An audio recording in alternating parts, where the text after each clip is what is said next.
Does the Prime Minister still think that he and the Chancellor are tax-cutting Conservatives? Yes, Mr. Speaker, I certainly do, because this is the government that has just introduced not only the biggest cut in fuel duty ever, but the biggest cut in tax for working people in the last 10 years, Mr. Speaker. Well, they don't like it, Mr. Speaker, it's true. They always put up taxes, that's why. We cut taxes. They love it. They love putting up taxes.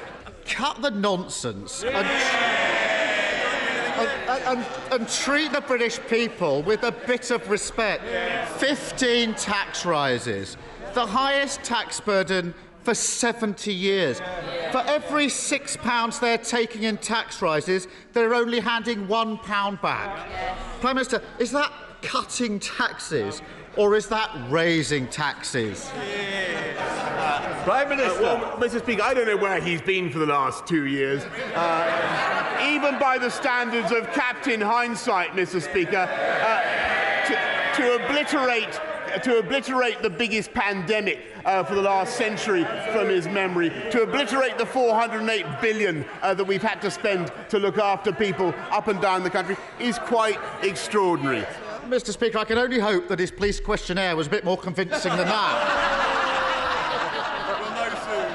Talking of parties, Prime Minister, he told the House no rules were broken in Downing Street during lockdown.